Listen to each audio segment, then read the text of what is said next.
The Great Hall of the Galactic Council was filled with noise. Hundreds of different alien species sat in their seats talking loudly about the latest problem. Commander Velthar stood tall near the center platform. His green, scaly skin caught the light from above. He was one of the Scaleth people, known across the galaxy as fierce warriors. Today his yellow eyes looked worried. "Silence," called Chancellor Krixtal from the high chair. The insect-like being had 4 arms and black eyes that seemed to see everything. The hall became quiet. "Commander Velthar has news about the missing human colonies." Velthar stepped forward. His heavy boots made loud sounds on the metal floor.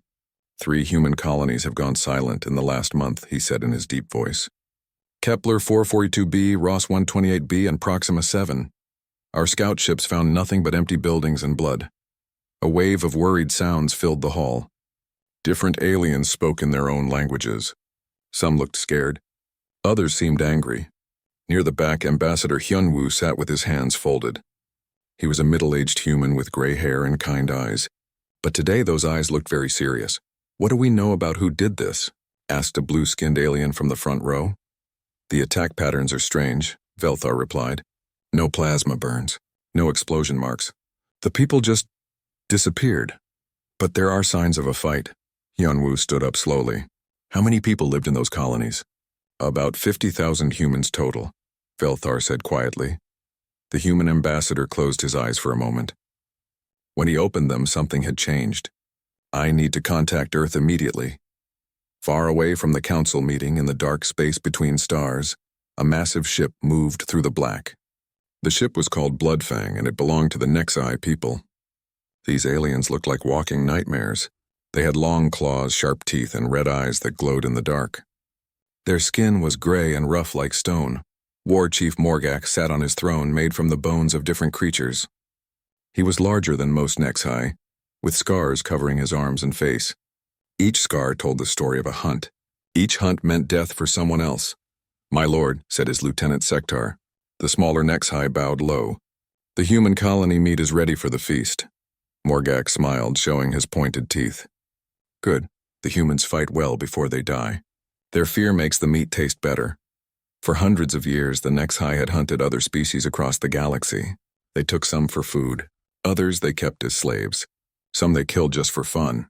The Galactic Council had tried to stop them many times, but the Nexi were too strong and too fast. "Bring me the human leader," Morgak ordered. 2 guards dragged in a human woman. She had brown hair and wore a torn blue uniform. Her name was Captain Lisa Park, and she had been the leader of the Kepler 442b colony. Blood ran down her face, but her eyes still showed fight. "Your people taste good," Morgak said to her in broken human language. "We hunt more soon." Captain Park spit blood on the floor. "Others will come looking for us," Morgak laughed. It was a horrible sound like breaking glass. "Let them come. We hunt them too." But Captain Park was not the only human on Kepler 442b who had survived the attack. Deep under the colony in the maintenance tunnels, a young man named Ji-hoon hid in the dark. He was only 22 years old and worked as an engineer. His job was to fix machines and keep the power running. Ji-hoon had been working late when the attack happened. He heard the screams first. Then he heard the horrible sounds that the Nexi made when they hunted. He had run to the tunnels and hidden there for 3 days. His family was gone. His friends were gone. Everyone he loved had been taken or killed. Ji-hoon sat in the dark with a small communication device. His hands shook as he tried to send a message to Earth. He had been trying for hours, but the Nexi had destroyed most of the communication equipment. Finally, a weak signal got through. "This is Ji-hoon Kim from Kepler 442b colony," he whispered into the device. "We were attacked by aliens. Gray skin, red eyes, long claws. They took everyone. They killed everyone. Please come help us." The signal was weak, but it reached a relay station near Proxima Centauri. From there, it traveled through space to Earth. Back on the Bloodfang, Sectar brought more news to his war chief. But this news was different. "This news was strange, my lord," Sectar said carefully. "We have lost contact with 3 hunting parties." Morgak looked up from his meal of human flesh. "What do you mean, lost contact?" "The parties that went to hunt humans in the Vega system. They stopped answering our calls 2 weeks ago. We sent ships to find them, but..." Sectar paused. "But what?" Morgak's voice was dangerous now. "We found their ships floating dead in space. No crew, no bodies, just empty ships with all the lights still on. Morgak stood up from his throne. He was 9 feet tall and his claws scraped against the metal floor. Show me the recordings. Sektar played a video on a small screen. It showed the inside of a Nexhai hunting ship. Everything looked normal. Food was still warm on the tables. Weapons were still in their places. But there were no Nexhai anywhere. There are strange marks on the walls, Sektar said, like someone cut through the metal with tools we do not know. Morgak watched the video again. His red eyes narrowed. In all his years of hunting, he had never seen anything like this. The Nexhai were the hunters. They were never the ones being hunted. Send word to all our ships, Morgak said finally. Tell them to be careful when hunting humans. Something is different about these pale creatures. But Morgak did not know that his warning was already too late. In the dark space around human colonies, something was moving. Something that hunted the hunters.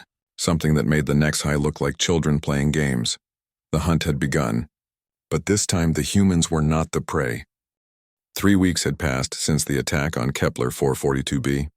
Terminus Station was a busy place where many different aliens came to trade, drink, and share news. The station floated in space near the border between human and alien territory. It was not a safe place, but it was useful. Commander Velthar sat in a dark corner of Murphy's Cantina, the station's most popular bar. The big Scaleth warrior looked out of place among the smaller aliens, but no one bothered him. His reputation for fighting was well known. Across from him sat Captain So Young, a human military officer. She had short black hair and sharp eyes that missed nothing. Her uniform was clean and pressed, but Velthar could see old battle scars on her hands. Next to her sat Jaemin, her tactical advisor. The older human man had metal parts replacing his left arm and right eye. War had taken pieces of him, but it had made him stronger. The reports are getting worse, So Young said quietly. She slid a datapad across the table to Velthar. 5 more Nexhai hunting parties have disappeared in the last 2 weeks. Velthar picked up the device with his large, clawed hands. He read the information carefully. This makes no sense. The Nexhai are apex predators. They have hunted across the galaxy for centuries. What could make entire fleets disappear? Jaemin smiled, but it was not a happy smile. Maybe they finally picked the wrong prey. Before Velthar could ask what the human meant, the cantina doors burst open. A figure stumbled inside, covered in blood and missing his left arm. It was a Nexhai warrior. But he looked nothing like the proud hunters Velthar knew. This one looked terrified. The wounded alien was Graktul, a mid-level hunter from the Bloodclaw clan. He fell to his knees in the middle of the cantina floor. All conversation stopped. Everyone stared at him. Help, Graktul whispered in broken galactic common. They hunt us now. So Young stood up quickly and walked over to the injured alien. Her medical training took over. Get me a first aid kit, she called to the bartender. No, Graktul grabbed her arm with his remaining hand. His red eyes were wide with fear. No time, must warn. Must tell what I saw. Velthar joined them, kneeling down to hear better. What happened to you? Who did this? The pale ones, Graktul gasped. The humans. But not normal humans. These ones are different. They came from nowhere. Like ghosts. Like death itself. Jaemin's metal eye glowed brighter as he recorded everything. Tell us exactly what you saw. Graktul's breathing was getting worse, but he kept talking. My ship was hunting near the Centauri system. Easy prey, we thought. Human traders with no weapons. But when we attacked, he paused, shaking his head. They were waiting for us. Who was waiting? Velthar asked. Soldiers. But not like any soldiers I have seen. They wore black armor that seemed to eat light. Their faces were covered by masks that looked like human skulls. They moved faster than any creature should move. So Young exchanged a look with Jaemin. Something passed between them, but Velthar could not understand what it meant. How many were there? So Young asked. 6. Only 6 humans against my crew of 40 Nexhai warriors. Graktul coughed up purple blood. They killed everyone. Everyone except me. And they let me live so I could bring a message. What message? Velthar leaned closer. They said the age of hunting humans is over. They said for every human we have killed, 10 of us will die. They said we should have left your people alone. Graktul reached into his belt with shaking fingers and pulled out a small recording device. They gave me this. Said to show it to anyone who would listen. Jaemin took the device and connected it to the cantina's main screen. The video that played made even Velthar feel cold. It showed the inside of a Nexhi hunting ship. But something was wrong with the image. Dark figures moved through the corridors so fast they were almost invisible. Nexhi warriors tried to fight, but they fell one by one. The humans moved like they knew exactly where each enemy would be before they got there. The worst part was the sound. The video had audio, and everyone in the cantina could hear the fear in the Nexhi voices. These were creatures that had never known fear before. Now they screamed like children. At the end of the video, one of the black-armored humans looked directly at the camera. His voice was calm and cold when he spoke. "You hunted our civilians. You took our families. You thought we were weak. Now we show you what humans become when you threaten our people. We are coming for all of you." The video ended. The cantina was completely silent. Graktul grabbed Velthar's arm. "The Bloodclaw clan is gone," he whispered.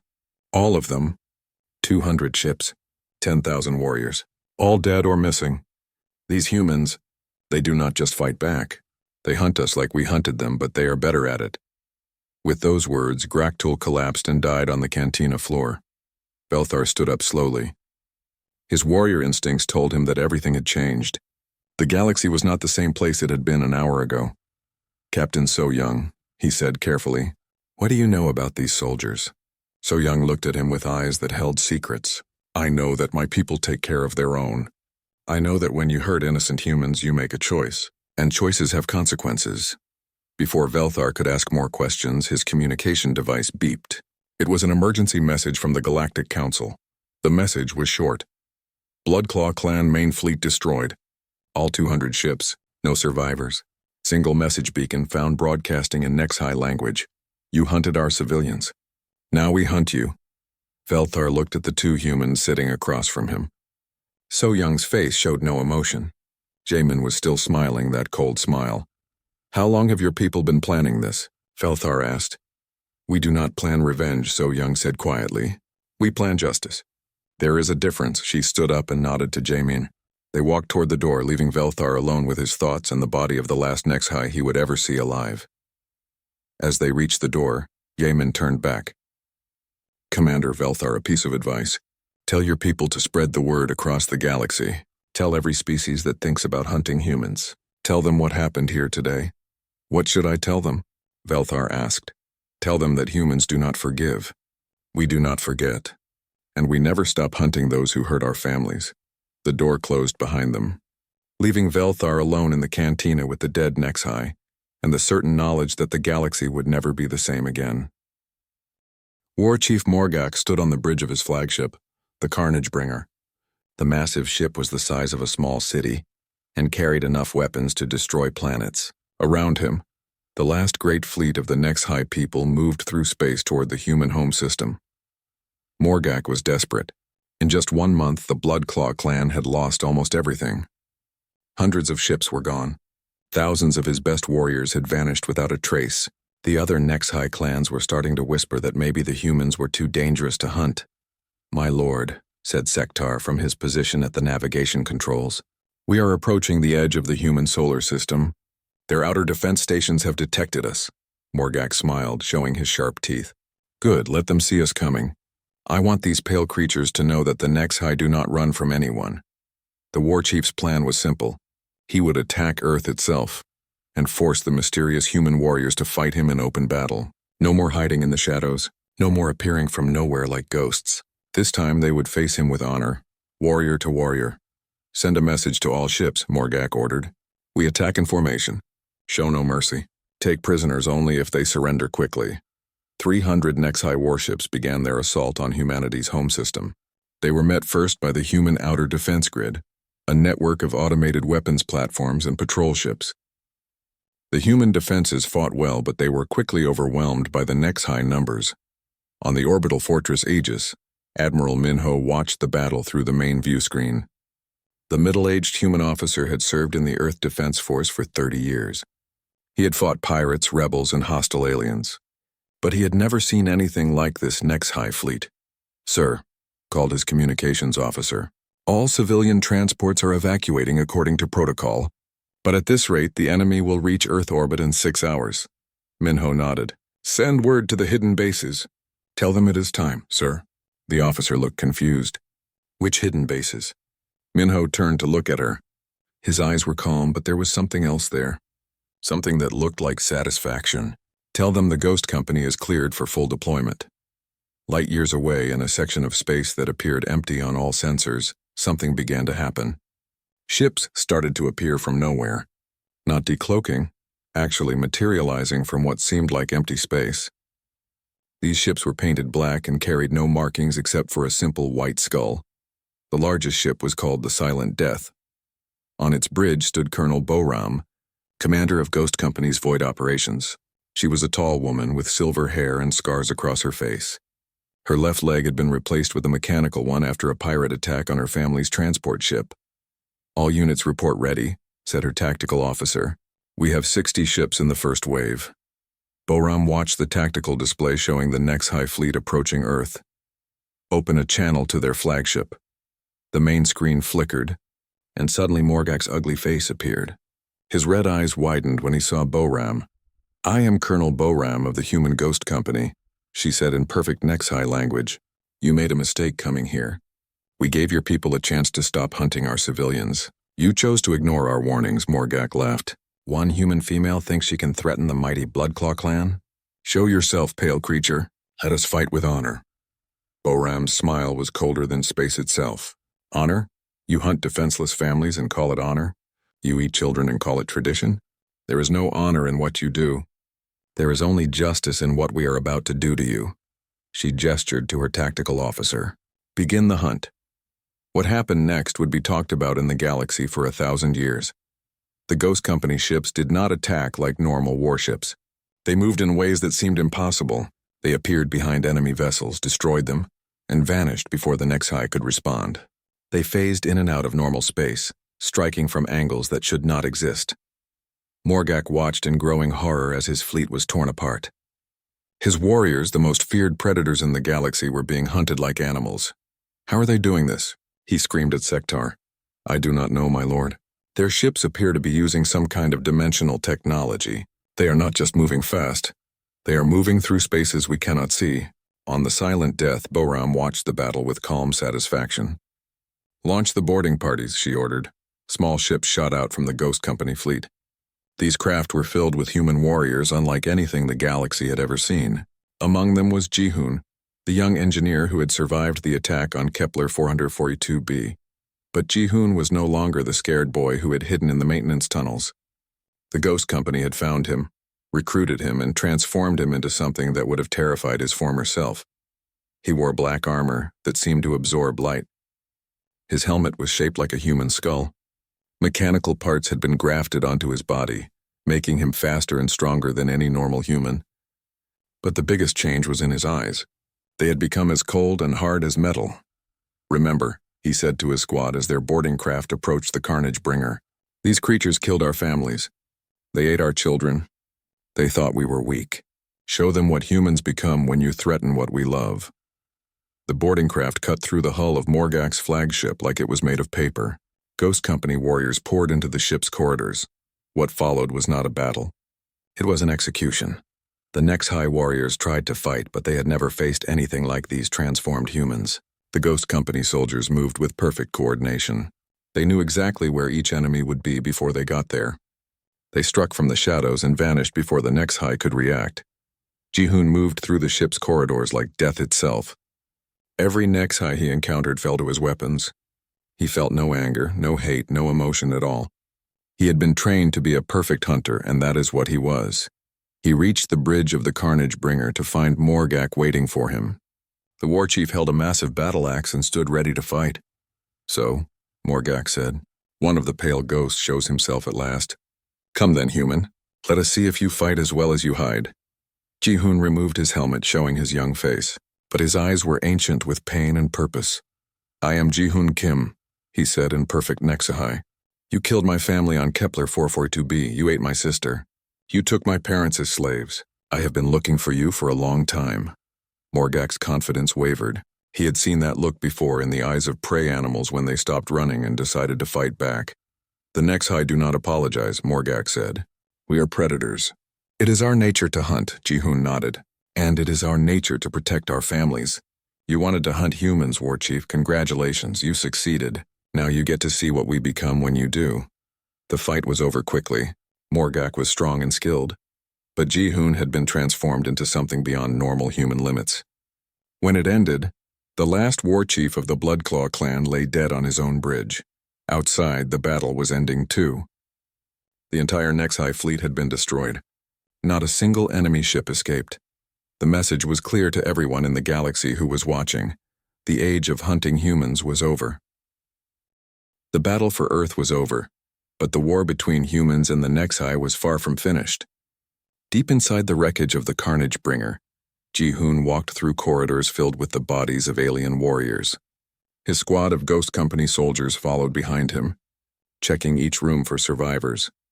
War Chief Morgak was dead, but he had not been the only leader of the Bloodclaw clan. Hidden throughout the galaxy were other Nexi ships, other hunting parties, other war chiefs who thought they could continue hunting humans. Command, this is Hunter 7, Ji-hoon spoke into his communication device. Primary target eliminated. Ship secured. Colonel Boram's voice came back through the comm. Well done, Hunter 7. Proceed to the detention levels. We need prisoners for questioning. Ji-hoon and his squad made their way deeper into the alien ship. The corridors were wide and tall, built for creatures much larger than humans. Strange symbols covered the walls, Nexi writing that told stories of their hunts and victories. They found the detention level near the bottom of the ship. The cells were filled with creatures from dozens of different species. Some were humans who had been taken from colonies like Kepler 442b. Others were aliens from across the galaxy who had been captured for food or sport. In the largest cell, Ji-hoon found someone he recognized. Captain Lisa Park sat against the wall, her blue uniform torn and dirty. She looked up when the cell door opened, ready to fight even though she was weak from hunger. You are not Nexi, she said, seeing Ji-hoon's black armor and skull helmet. Ji-hoon removed his helmet. No, Captain. I am human. Ghost Company. We are here to take you home. Captain Park stared at him. You look so young. But your eyes, she paused. What have they done to you? They made me into what I needed to be, Ji-hoon replied. What we all needed to be. As they helped the prisoners escape, Captain Park told Ji-hoon about her time in captivity. She had learned many things about the Nexi by listening to their conversations. Most importantly, she had learned about their culture and their plans. They do not just hunt for food, she explained as they walked toward the evacuation shuttles. They hunt because their entire society is built around it. The strongest hunters become leaders. The best killers get the most respect. For them, hunting other species is like art, Ji-hoon nodded. That is why we cannot let any of them survive. A culture built on hunting others will never change. They will always be a threat. But there are millions of them spread across the galaxy, Captain Park said. How can you possibly find them all? Ji-hoon's smile was cold. We have help. Back on Earth in a secret facility hidden beneath the Rocky Mountains, Dr. Yoonji worked in her laboratory. She was the lead scientist for the Ghost Company project, the person responsible for turning ordinary humans into perfect hunters. Dr. Yoonji had lost her husband and 2 children in one of the first Nexi attacks 5 years ago. Since then, she had dedicated her life to making sure no other human family would suffer the same loss. Her laboratory was filled with advanced medical equipment and computer systems. On the main screen was a holographic display showing the human brain. But this was not a normal brain. It had been enhanced with cybernetic implants and genetic modifications. Subject shows complete adaptation to the neural interface. She spoke into her recording device. Enhanced reflexes, improved pattern recognition, perfect emotional control. The transformation is successful. Her assistant, a young man named Tae-hyun, looked worried. Doctor, are you sure this is right? These people we are changing, they are not really human anymore. Dr. Yoonji stopped her work and looked at him. What is human, Tae-hyun? Is it our DNA? Our thoughts? Our emotions? I do not know, he admitted. I will tell you what is human, Dr. Yoonji said. It is our love for our families, our need to protect the innocent, our refusal to let evil go unpunished. The Ghost Company soldiers have all of these things. They are more human than most people because they have chosen to sacrifice their normal lives to protect others. She turned back to her work. Besides, the changes are not permanent. When the last Nexi is dead, we can reverse most of the modifications. These warriors can go back to being ordinary people if they choose. And if they do not choose? Taehyun asked.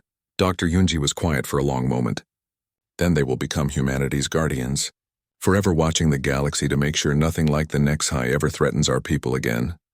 Meanwhile, in another part of the galaxy, Commander Velthar sat in his command ship watching reports from across known space. The Scaleth warrior had seen many wars in his long life, but nothing like what was happening now. Every day brought new reports of missing HFY ships. Entire clans were disappearing without a trace. The humans were not just fighting back. They were systematically hunting down every HFY in the galaxy. Sir, said his communications officer, we are receiving a transmission from the human ship Silent Death. Velthar straightened in his chair.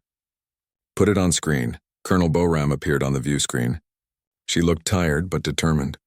Behind her, Velthar could see other human officers working at their stations.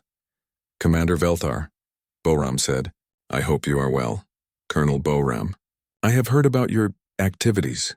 The galaxy is talking about nothing else. Boram nodded. Good. Fear will keep other predator species from making the same mistake the HFY made. You have destroyed an entire civilization, Velthar said carefully. Do you feel no regret? Would you feel regret for destroying a plague? Boram asked. The HFY were a disease in the galaxy. They spread suffering and death wherever they went. We are the cure. Velthar was quiet for a moment. As a warrior, he understood the need for violence sometimes, but what the humans were doing was beyond anything he had ever seen. What happens when the last HFY is dead? He asked. Then we go home, Boram said simply. We have no desire to conquer or rule. We only want to protect our people. When the threat is gone, so are we. And if another species decides to hunt humans? Boram's smile was like winter ice. Then they will learn the same lesson the HFY learned. We do not start fights, Commander, but we always finish them. The transmission ended, leaving Velthar alone with his thoughts. He had been a warrior for over a century. He had seen empires rise and fall. He had watched species evolve and go extinct. But he had never seen anything like what humanity had become. They had taken ordinary people, engineers, farmers, teachers, merchants, and turned them into the most effective killing force the galaxy had ever known. Not through cruelty or hatred, but through love. Love for their families, love for their children, love for innocent life. It was terrifying and beautiful at the same time. Velthar reached for his communication controls. He had a report to send to the Galactic Council. A report that would change how every species in the galaxy thought about humanity. His message was simple. Never hunt humans. They do not just defend themselves. They ensure extinction. 6 months had passed since the Battle of Earth. The Great Hall of the Galactic Council looked the same as always, but everything had changed. The same alien species sat in their seats, but now they spoke in whispers. Fear filled the air like smoke. Commander Velthar stood before the council once again. His green scales showed new scars from his encounter with Ghost Company during what the humans called a misunderstanding. He had been investigating a human transport that appeared to be in distress. It turned out to be a trap designed to catch alien pirates. Velthar had survived, but barely. The Ghost Company soldiers had let him live to deliver a message. The same message he was about to give to the council. The HFY Bloodclaw clan is extinct, he announced to the Silent Hall. Every ship, every warrior, every hunting party, gone. Chancellor Crixtal shifted in her high seat. The insect-like being looked older than before. How is this possible? The HFY had been hunting across the galaxy for over 2,000 years. They made the mistake of hunting humans, Velthar replied, and humans do not forgive threats to their families. Near the back of the hall, Ambassador Hyunwoo sat quietly. He had not spoken much during the council meetings lately. He did not need to. Everyone knew what his people were capable of now. The reports we are receiving are difficult to believe, said a blue-skinned alien from the front row. Entire fleets disappearing. Soldiers who move like ghosts. Ships that appear from nowhere. Are these humans still the same species we made contact with 50 years ago? Hyunwoo stood up slowly. We are the same people we have always been. We love our families. We protect our children. We help those who need help. The only thing that has changed is what we do to those who threaten innocent life. You have created super soldiers, accused a red-skinned alien, Warriors who are more machine than biological. Is this the future of humanity? The Ghost Company consists of volunteers, Yunwu replied calmly. People who lost everything to alien predators. They chose to become something else so that other families would not suffer as they did. When the threats are gone, most of them will return to normal life. And if they choose not to? Chancellor Krixtall asked. Yunwu smiled, but it was not a threatening smile. Then they will continue to protect innocent life throughout the galaxy. They will be guardians watching for new threats, making sure that what happened with the Nexi never happens again. The council chamber erupted in worried voices. Different aliens spoke in their own languages, but the fear was universal. Everyone understood that the galaxy had fundamentally changed. Commander Velthar raised his hand for silence. I have something to add. The Galactic Council must create a new classification for humanity. They are no longer a mid-tier civilization. What classification do you suggest? Chancellor Krixtall asked. Apex retaliation species, Velthar said. A classification for species that respond to existential threats by becoming something more dangerous than their enemies. The vote was unanimous. For the first time in galactic history, a species was classified not by their technology or their territory, but by their capacity for focused revenge. Chancellor Krixtall made the official announcement. Let it be known throughout the galaxy. Humanity is classified as an apex retaliation species. Any attack on human civilians will result in total retaliation. This is now galactic law. Far from the council chambers, on a training base hidden in the asteroid belt near Mars, Commander Ji-hoon worked with new recruits. The young engineer had been promoted after the destruction of the Nexi fleet. Now he led the Ghost Company's Vengeance Division. The recruits were all the same. They had lost family members to alien predators, pirates, slavers, hunters. The galaxy was full of creatures who thought humans were easy prey. They were learning that this was no longer true. Remember, Ji-hoon told the class of 20 new soldiers, we do not fight for revenge. We fight for justice. We do not kill for pleasure. We kill to protect. The moment you start enjoying this work is the moment you become like them. One of the recruits, a young woman named Da-som, raised her hand. Commander, what if we cannot find all the threats? What if some escape? Ji-hoon's smile was grim. Then we keep looking. We never stop. We never give up. That is what makes us different from the predators. They hunt for sport. We hunt for love. After the training session, Ji-hoon received a communication from Dr. Yoonji. The scientist appeared on his personal screen looking excited. Commander, I have news. We have perfected the reversal process. Any Ghost Company soldier who wants to return to normal human biology can do so safely. Ji-hoon was quiet for a moment. How many have requested the reversal? About 30%, Dr. Yoonji replied. Most of them want to go home to their remaining family members. They feel their duty is complete, and the others? They want to stay as they are. They say the galaxy still has predators who need hunting. Ji-hoon nodded. He understood. He had been offered the reversal process himself, but he had turned it down. There was still work to do. Doctor, begin the reversal procedures for those who request it, and prepare to expand the program. I have a feeling we will need more guardians soon. On the far edge of the galaxy, a young alien pirate named Krexval was planning his next raid. His species, the Rakari, were known for attacking merchant vessels and taking slaves. They had been doing it for centuries without much resistance. Krexval studied the star charts on his ship's computer. He was looking for easy targets, lightly defended cargo ships that could be taken quickly. His scanner showed a human transport moving slowly through space. It appeared to be carrying food supplies to a colony world.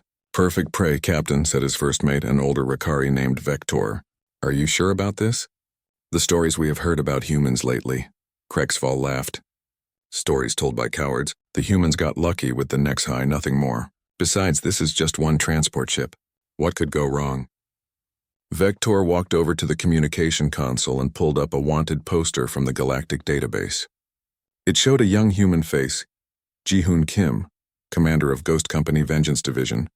Under his picture were the words, wanted by the Nexi Bloodclaw clan for the murder of War Chief Morgak. At the bottom of the poster, someone had added a note, status, clan extinct. Vector showed the poster to his captain. Krexval, look at this. Look at what happened to the last species that hunted humans. The young pirate stared at the poster for a long time. He looked at Ji-hoon's face, so young but with eyes that had seen too much death. He read the note about the extinct clan. Slowly, Krexaval turned off his targeting computer. Set course away from the human transport, he ordered quietly. A wise choice, Captain, Vector said with relief, as their ship moved away from the human transport. Vector sent a message to other Rakari pirate ships in the area. The message was simple: never hunt humans. They do not just fight back. They make sure you never threaten anyone again. The human transport continued on its peaceful journey, protected not by weapons or shields, but by the simple truth that humanity's response to being hunted was to become the ultimate hunters themselves. In the depths of space, Ghost Company ships continued their patrols, silent guardians watching over innocent life, making sure that the lesson learned from the Nexi would never be forgotten. The galaxy was safer now. Not because the predators were gone, but because they finally understood the price of hunting humans. Never again would any species look at humanity and see easy prey. They would see protectors, guardians, and, if necessary, the most efficient killers the galaxy had ever known. The message was clear to all who would listen. Leave human families alone, and humans will leave you alone. But threaten innocent life and face the consequences. The hunt was over. The lesson was learned. And the galaxy was forever changed.